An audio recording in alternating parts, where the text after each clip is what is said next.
કેવા બરબાદ. ઉડતા પંજાબ કંઈક ફિલ્મ આવી હતી ને, એને માટે થઈને બનાવવી પડી.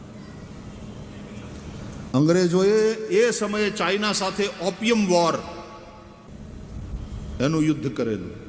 આ અંગ્રેજો તો એવા, હું કેવું, એને એવા પેટ મેલા અને એવી કૂટનીતિ કરવાવાળા. આમને આમ ચાઇનામાં ઘૂસવા ન મળ્યું એ વખતના એના શાસકોએ એને પ્રવેશ ના આપ્યો. એ તો આપણે વેપારને નામે અહીંયા ઘૂસી ગયા ને પછી વેપાર કરતા કરતા સરકાર પોતે જ બનાવીને આપણી માથે 200 વર્ષ કરતા રાજ કર્યું. આવી રીતે લૂંટ્યું ઇન્ડિયાને. અહીં કમાણા એમ નહીં, લૂંટ્યું ઇન્ડિયાને. ફ્રેન્ચે આવ્યા ને પોર્ટુગીઝ પણ આવ્યા. પછી ભારત તો આમ ઉઘાડું ખેતર થઈ ગયું હતું.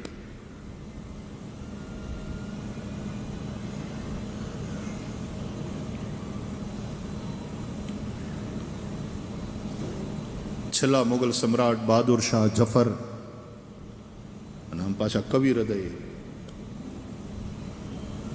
અને ઓલો 57નો બળવો હતો, 56 હતો બળવો.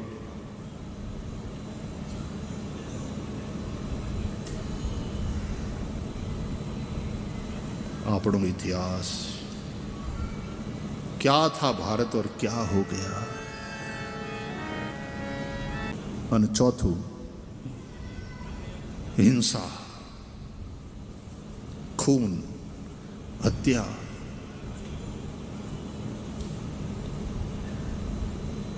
મારીને ખાઈ જવું, પ્રાણીઓની હિંસા, મનુષ્યોની હત્યા, આમાં કલી છે.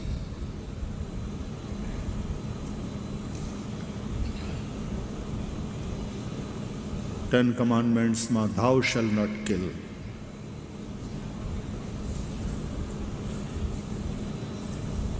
ભગવાન મહાવીરે અહિંસાનો સંદેશો આપ્યો. ભગવાન પતંજલિના 5 યમમાં અહિંસા, સત્ય, અસ્તેય, બ્રહ્મચર્ય, અપરિગ્રહ, આ બધા યમ એટલે કે સંયમ, કંટ્રોલ હોવો જોઈએ આપણો, આપણા મન અને આપણી ઇન્દ્રિયો ઉપર. ગાંધી બાપુએ પછી એ વસ્તુને વધારી આગળ, સત્ય, અહિંસા, ચોરી ન કરવી, વણ જોતું નવ સંગરવું. એમણે 10 વ્રતો કર્યા. કે કેટલા?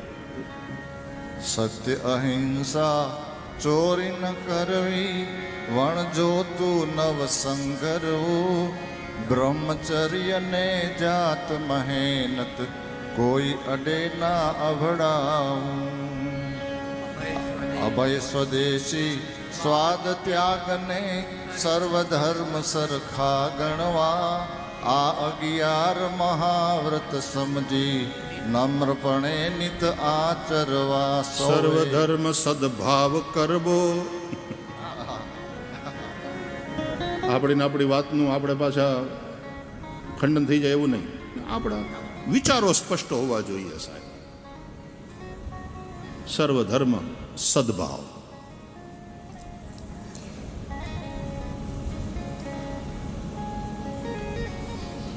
ગાંધી બાપુ, આપણા મહાત્મા ગાંધી બાપુ, આપણા એવા પુરુષ, આપણે એમને આદર, પણ 100% સહમત થવું અનિવાર્ય નથી. દીકરો એ બાપની હારે 100% સહમત ન થાય, દેટ ડઝ નોટ મીન કે બાપના પ્રત્યે રિસ્પેક્ટ નથી. રિસ્પેક્ટફુલી કહી શકે, sorry dad, I don't agree with you. Prahlad ક્યાં બાપની હારે એગ્રી થયો, લ્યો. પણ બાપનો આદર પૂરો હતો.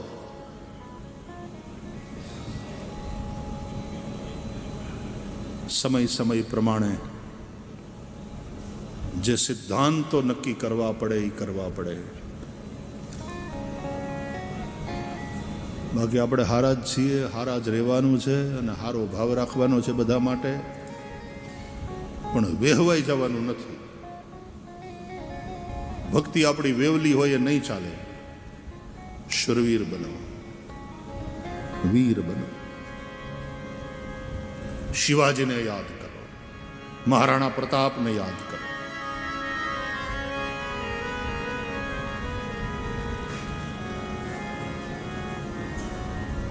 ગુરુ ગોવિંદ સિંહજીને યાદ કરો, શીખ પરંપરાના બલિદાનોને યાદ કરો, ડૉક્ટર રાષ્ટ્રપતિ કલામ સાહેબને યાદ કરો.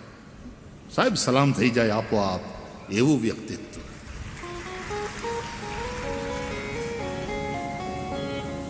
રાષ્ટ્રપતિ હતા જ્યારે કલામ સાહેબ અમારે સાંદીપનીમાં આવી ગયા, છોકરાઓ સાથે થોડો ટાઈમ સ્પેન્ડ કર્યો, ઉદ્ઘાટન કર્યું ઓડિટોરિયમનું. હું એમને હંમેશા વિજ્ઞાન મહર્ષિ કહેતો.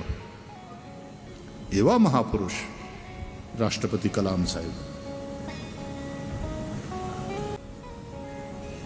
કેવા અદ્ભુત મહાપુરુષ.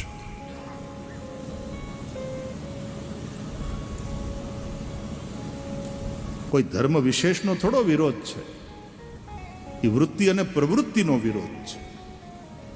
વૃત્તિ ખોટી હોય, પ્રવૃત્તિ ખોટી હોય, એનો વિરોધ. અમારે ભગવતીયા કોકિલાબેન અંબાણી ને ડૉક્ટર કલામ સાહેબને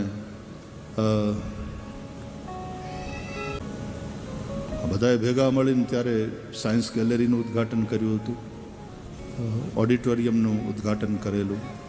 વિદ્યાર્થીઓ સાથે રાષ્ટ્રપતિ કલામ સાહેબે સમય ગુજાર્યો.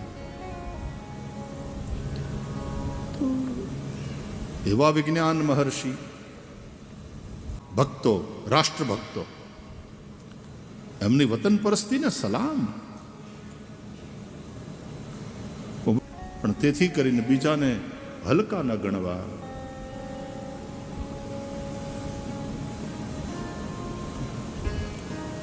સર્વધર્મ સદભાવ અને નેશન ફર્સ્ટ, રાષ્ટ્ર પ્રથમ. હા સાહેબ, આ દેશમાં રહો છો, આ દેશની માટીમાંથી જન્મ્યા છો, આ દેશની માટીમાંથી ઉત્પન્ન અન્નને ખાઓ છો, તો વતન પરસ્તી આપણા બધાની, કોઈ પણ ધર્મને માનતો હોય, નેશન ફર્સ્ટ. અને એમાં હમણાંનો જે સમય છે એમાં તો સ્વદેશી, ગાંધી બાપુનું આ સ્વદેશી ત્યારે જેટલું મહત્વનું હતું, આજે ફરીથી એકવાર સ્વદેશીની ભાવના આટલી જ મજબૂત હોય એ બહુ જરૂરી છે. નહીં તો આપણી ફોરેન વ્યાપારની જે ડેફિસિટ છે વધતી જાય. આર્થિક ગુલામી એ બહુ મોટી ગુલામી છે. અત્યારે ભગવાનની કૃપા છે કે ભારતને એવું મજબૂત નેતૃત્વ મળ્યું છે, જેને કારણે ભારત ઓર મજબૂત રાષ્ટ્ર તરીકે ઉભરી રહ્યું છે વિશ્વમાં. સ્વદેશી. મેં હમણાં છાપામાં વાંચ્યું દિવાળી ગઈ પછી કે આ વખતે લગભગ 6.5 લાખ કરોડનો વેપાર થયો આખા ભારતમાં દિવાળી સમયે. અને એમાંથી જો હું ભૂલતો ન હોઉં તો એવું ક્યાંક લખ્યું હતું કે એમાં 80-85% સ્વદેશી. સ્વદેશી અપનાવો. મારા દેશમાં બધું જ થાય છે સ્વદેશી. ઘણાને ફોરેનનું એવું આંધળું ઓલું હોય છે, બહાર જાય એટલે એકવાર હું સામાન્ય રીતે બહાર જાઉં, કથા આપીને આવું, મારે કંઈ લેવું ના હોય. પણ એકવાર અમે ક્યાંક ફરવા લઈ ગયા હતા, તો મને કંઈક ભાઈ છે કંઈક ઓસ્ટ્રેલિયાની વાત છે, કાંઈક અહીંયાથી લઈ જાઓ. ભાઈ મને શોપિંગની આદત નથી ને મને એનો કોઈ શોખ નથી. કે નહીં પણ અહીં અમારે કંઈક યાદગીરી તરીકે તો લઈ જાઓ. એટલે પછી ફરવા ગયા હતા ને, ત્યાં અમે એક શોપમાં ગયા અને ત્યાં ફરતા હતા, તો એમાં એક વસ્તુ મને ગમી. મેં કીધું આ લઈ જઈએ, આનો ભાવ પૂછો. ત્યાં તો શોપનો માલિક આવ્યો, હવે એ ઇન્ડિયન નીકળ્યો. એ જોઈ ગયો તો એ કે અરે આવો આવો આવો આવો ધન ઘડી ધન. પાછો ગુજરાતી નીકળ્યો, આવો આવો આવો ધન ઘડી ધન ભાગ. આમ તો પધરામણી કરવી પડે, પણ આ આપોઆપ પધરામણી થઈ ગઈ અમારી દુકાને. બહુ સારું, બહુ સારું. પછી બધાએ કહ્યું કે ભાઈ અમને એમ હતું કે ભાઈશ્રીને કાંઈક સુવેનિયર આપીએ, યાદગીરી. તો આ ગમ્યું એમને. તો આની કિંમત કેટલી? એ કે કિંમત હોય, તમે આવ્યા પધરામણીમાં, અમારા તરફથી ભેટ.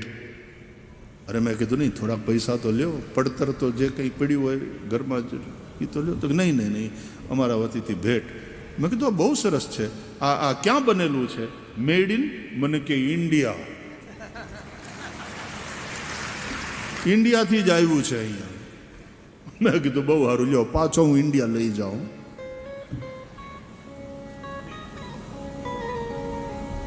અહીંયા બધું મેન્યુફેક્ચર થાય ને પછી ઘણી વાર તો ન્યાના સિક્કા લાગે અને આપણા બધા ન્યા જઈ 5 ગણી કિંમત ચૂકવીને લાવે ને પાછા એમ કે લંડન થી લીધું.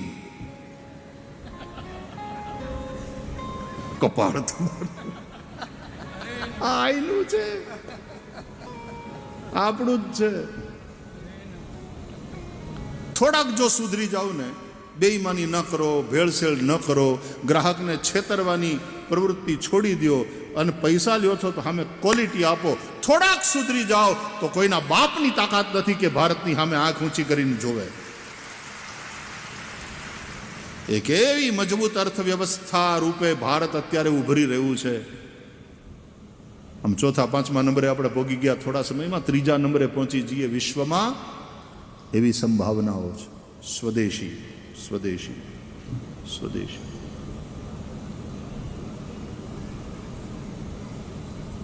આપણામાં શું છે ભાઈ? આ બધું આ સ્વદેશી, આ સ્વદેશી, આ સ્વદેશી, આ સ્વદેશી, આ ભાઈ સ્વદેશી છે. ઘડિયાળ સ્વદેશી છે, મેડ ઇન ઇન્ડિયા. આ ક્યાંનું છે બેટા?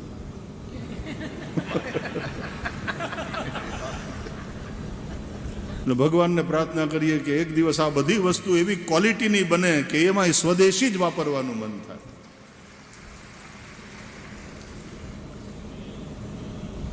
તમારા બધાના ઈ જ છે? બધા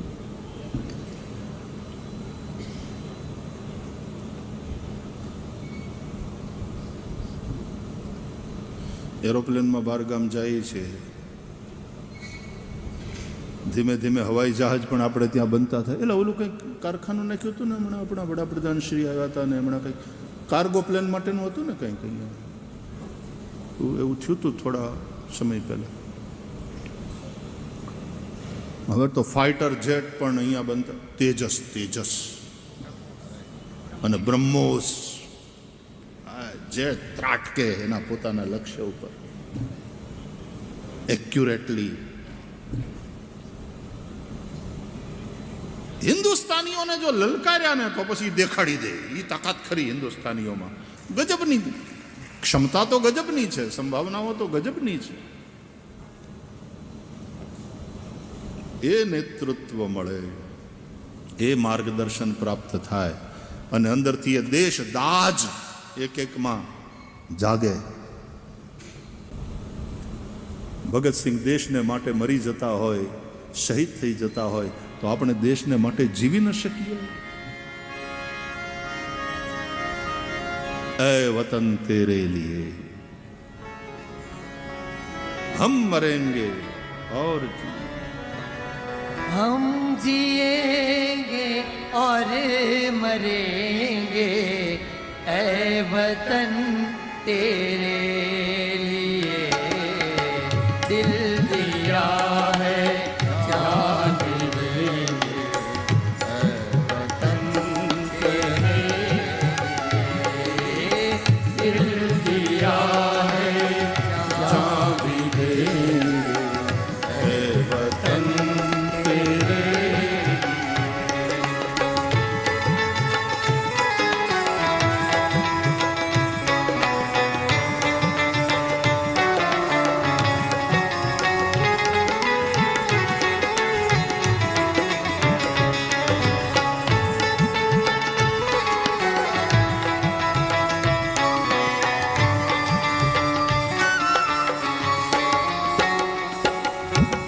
हम जिएंगे और मरेंगे ऐ वतन तेरे लिए दिल दिया है जान भी देंगे ऐ वतन तेरे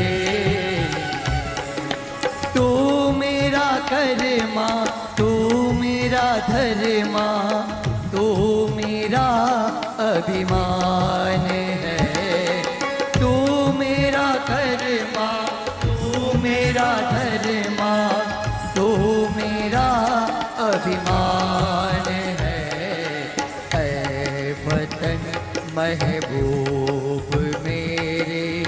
तुझ पे दिल कुर्बान है।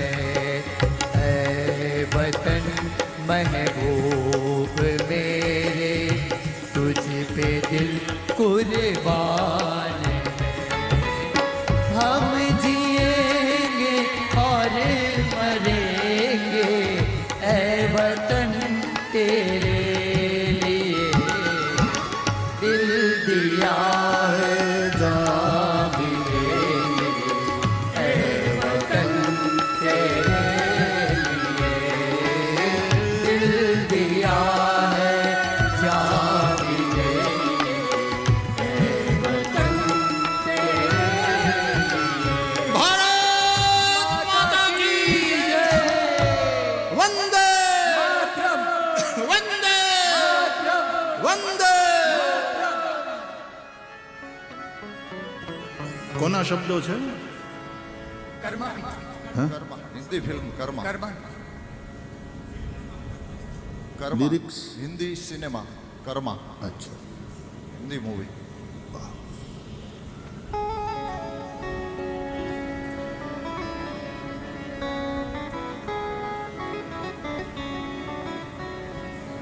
ભારતમાં જન્મેલા બધા ભારત. મનોજ કુમાર હતો ને આપણા એક્ટર, એ સામાન્ય રીતે ફિલ્મોમાં એનું નામ ભારત રાખતા નહીં. યસ અને ભગવદ્ ગીતામાં શ્રી કૃષ્ણ અર્જુનને ભારત કહે છે. ભરત કુલોત્પન્ન, ધૃતરાષ્ટ્ર પણ ભારત છે, એના માટે બાદ શબ્દ આવ્યો છે. પણ શ્રી કૃષ્ણ જ્યારે અર્જુનને ભારત કહીને સંબોધે છે, યદા યદા હિ ધર્મસ્ય ગ્લાનિર્ભવતિ ભારત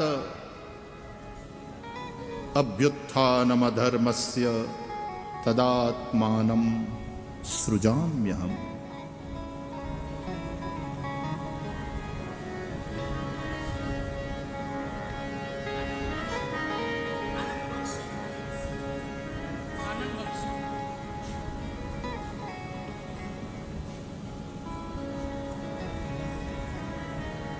નેશન ફર્સ્ટ.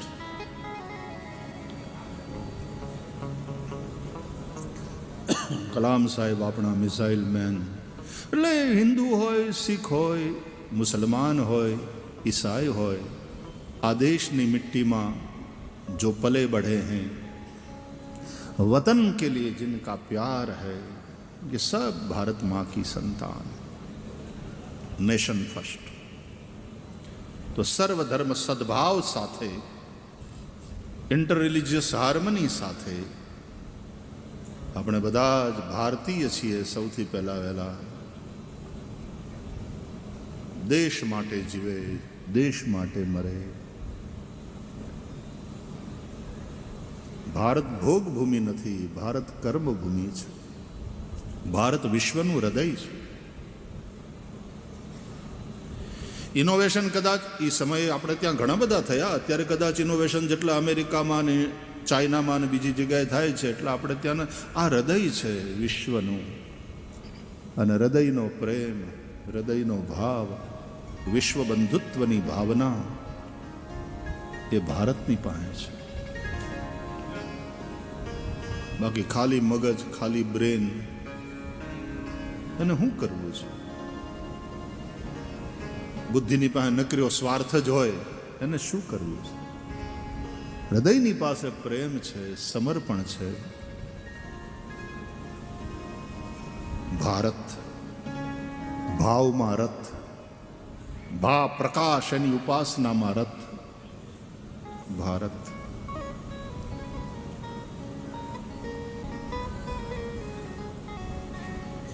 તો રાજા પરીક્ષિતે કલિપુરુષ, કલિયુગનો નિગ્રહ કર્યો. 4 સ્થાન આપ્યા. કલિયુગે વળી પાછી પ્રાર્થના કરી, મને આ 4 ઓછા પડશે. પુનશ્ચ યાચમાનાય જાત રૂપ મદાત પ્રભુ. કોઈ ખારા માયલું આપો ને બાપજી. ભગવાન એ મહારાજ. રાજા પરીક્ષિતે 5મું સ્થાન આપ્યું, સુવર્ણ, કંચન. વાઇડર ટર્મમાં એને લઈએ તો ધન, પૈસો, અર્થ, એ અનર્થનું કારણ બને છે. એટલે કે છે ને, જર, જમીન ને જોરું એ 3 કજિયાના છોરું. અને એમાંય જો એ પૈસો અનીતિનો હોય તો નખો જ કાઢી નાખે. બચજો. अनीति से धन होत है बरस 5 अरु 7 तुलसी 12 बरस में जड़ा मूल से जा. ગામડામાં વડીલો એમ કે પોદળો પડે ને ધરતી ઉપર તો ધૂળ લીધા વગર ન આવે. પછી એ પોદળો તમે ઉઠાવે, કોઈ બહેનો છાણા થાપવા હોય ને તો પોદળાની હારવાર એ પોદળો પડે એટલે ધૂળે લેતો જાય થોડી. એમ અનિતિનું ઘરમાં આવે એ તો જાય જ, પણ થોડું તમારા પરસેવાનું કમાયેલું હશે એ લઈ જાય હારોહાર. અનીતિથી બચવું. ફરીથી એકવાર, કમાવું નીતિથી, ભજન કરવું પ્રીતિથી, અને સંસારમાં રહેવું તો રીતિથી. જે રીતિ રામાયણે બતાવી, શાસ્ત્રોએ બતાવી, ઋષિઓએ બતાવી કે રઘુકુલ રીતિ સદા ચલી આઈ, પ્રાણ જાહુ બરુ બચન ન જાય. નીતિ, રીતિ અને પ્રીતિની ત્રિવેણીમાં જે સ્નાન કરે એ પ્રયાગમાં જ રહે છે, તીર્થરાજમાં રહે છે. પાપ એનો સ્પર્શ પણ ન કરી શકે, એનું પતન થાય જ નહીં પક્કા. કૌંતેય પ્રતિજાનીહિ નમે ભક્ત પ્રણશ્યતિ. ભગવાન શ્રી કૃષ્ણનું વચન છે ભગવદ્ ગીતામાં. તો ભાગવતમાં એવું લખ્યું છે કે આ 5 સ્થાન રાજા પરીક્ષિતે કલિયુગને રહેવા માટે આપ્યા, અને એ 5 દ્વારા બીજા 5 કલિયુગને આપોઆપ મળ્યા. તતો નૃતમ મદમ કામમ રજો વૈરંચ પંચમમ. આનો વિસ્તાર નથી કરવો, પણ આ 10 સ્થાન કલિયુગના છે. કૃષ્ણને મળવું હોય તો કલિયુગના સ્થાનને સેવવા નહીં. કલિયુગ હારે તમારી એપોઇન્ટમેન્ટ હોય તો વાત જુદી, પણ એ પાપ કરાવશે, પતન તરફ લઈ જશે, જીવન બરબાદ થશે.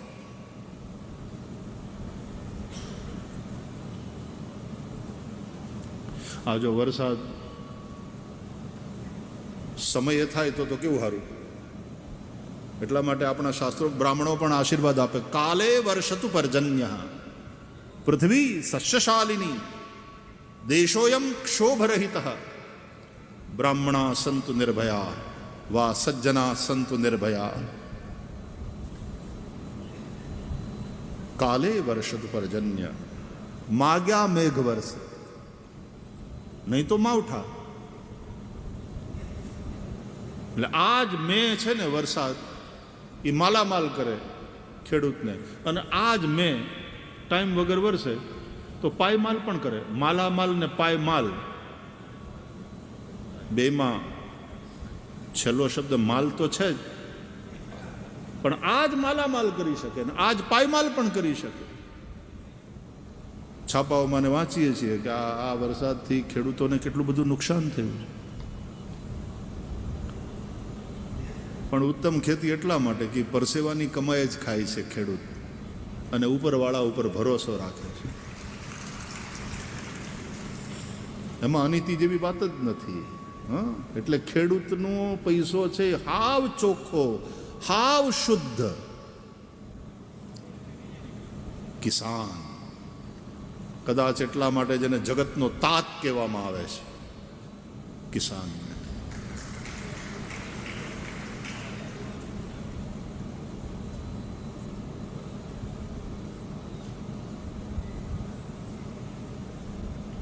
કાલે વર્ષતુ પર્જન્ય.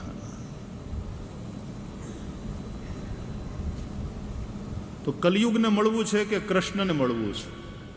જો કૃષ્ણને મળવું હોય તો કલિયુગના રહેવાના જે આ સ્થાન છે એનું ક્યારેય સેવન ન કરશો. ભાગવતકાર સાવધાન કરે છે. વિશેષતઃ ધર્મશીલ રાજા લોકપતિર્ગુરુ એક એક શ્લોક તો જુઓ તમે ભાગવતના. દુનિયા આખીની સંપત્તિ આપી દો ને તોય આની કિંમત ન થાય. અણમોલ એવા રત્નો. વિશેષતઃ ધર્મશીલ રાજા લોકપતિર ગુરુ. ખાસ કરીને જે ધર્મશીલ હોય, જે રાજા હોય, સરકારમાં હોય, લોકપતિ જે હોય, જે સમાજના આગેવાનો હોય અને ગુરુઓ હોય, એણે તો કલિયુગના આ સ્થાનનું ક્યારેય સેવન કરવું જ નહીં. કાંડા ઘડિયાળ ખોટો સમય બતાવે તો તમે વધીને ટ્રેન ચૂકી જાઓ, પ્લેન ચૂકી જાઓ, એપોઇન્ટમેન્ટ ચૂકી જાઓ. પણ શહેરના ટાવરની ઘડિયાળ જો ખોટો સમય બતાવે તો કેટલાયનું નુકસાન થાય. ઓલામાં ખાલી તમારું નુકસાન થાય, પણ ટાવરની જે ઘડિયાળ, શહેરનો ટાવર એ સમય ખોટો બતાવે તો ગામ આખાનું નુકસાન થાય. એમ સમાજમાં જે ટાવરિંગ પર્સનાલિટી હોય એ ખોટું કરે તો યદ્યદાચરતી શ્રેષ્ઠ તત્તદેવે તરો જન સદ યત પ્રમાણમ કુરુતે લોકસ તદનુવર્તતે. એટલે અનેકનું જીવન બરબાદ થાય એમાં કે મોટા મોટા આ બધા કરે છે આવું તો હાલો આપણે કરો. એટલા માટે ખાસ કરીને જે ધર્મશીલ છે, જે રાજા એટલે સરકારમાં છે, જે શાસક છે, જે સમાજના આગેવાનો છે, જે ગુરુજનો ધર્મગુરુઓ છે, એવો પણ અર્થ થાય. અને ગુરુજનો એટલે ઘરમાં મા બાપ, વડીલો. આ બધાએ તો ક્યારેય આવું ન કરવું, કલિયુગના સ્થાનને સેવવા નહીં. પણ એકવાર રાજા પરીક્ષિતે સોનાનો મુકુટ જોયો, માથા ઉપર ધારણ કર્યો. એમાં કળિયુગ હતો. તો રાજાને શિકાર ખેલવા જવાની ઈચ્છા થઈ. માથે કલયુગ હોય તો એ કથામાં ન લઈ આવે, ક્લબમાં લઈ જાય, જુગાર રમાડે. રાજા શિકાર માટે ગયા, અનેક નિર્દોષ પ્રાણીઓનો શિકાર કર્યો. મધ્યાહન સમયે ભૂખ્યા તરસ્યા રાજા પરીક્ષિત એક ઋષિનો આશ્રમ જોયો, ત્યાં ગયા. શમિક ઋષિનો આશ્રમ હતો. ઋષિ સમાધિસ્થ હતા. આશ્રમમાં બીજું કોઈ હતું નહીં. રાજાનું સ્વાગત થયું નહીં, રાજાને કોઈએ પાણીનું પણ પૂછ્યું નહીં. રાજા પરીક્ષિતને ક્રોધ આવ્યો, અભિમાન કે હું રાજા છું, ચક્રવર્તી સમ્રાટ છું, આશ્રમમાં મારું સમુચિત સન્માન નથી થતું. એ રાજા મહારાજાઓ આશ્રમમાં જતા સન્માન પામવા નહીં, આશીર્વાદ લેવા માટે જતા હતા. સાધુ સંતો પાસે જાય, સરકારમાં રહેલા લોકો તો આશીર્વાદ લેવા માટે જાય, સન્માન પામવા માટે નહીં.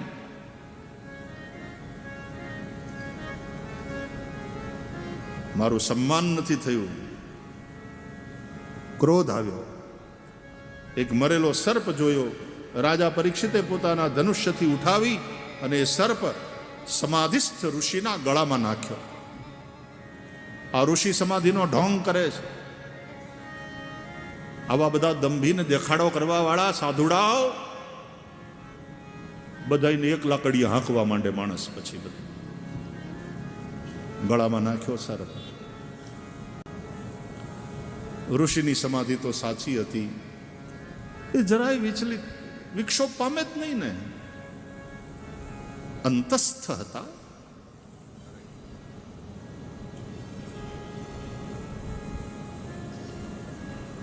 ઋષિ સમાધિમાં જ રહ્યા. રાજા પરીક્ષિત ત્યાંથી જતા રહ્યા ક્રોધાવેશમાં.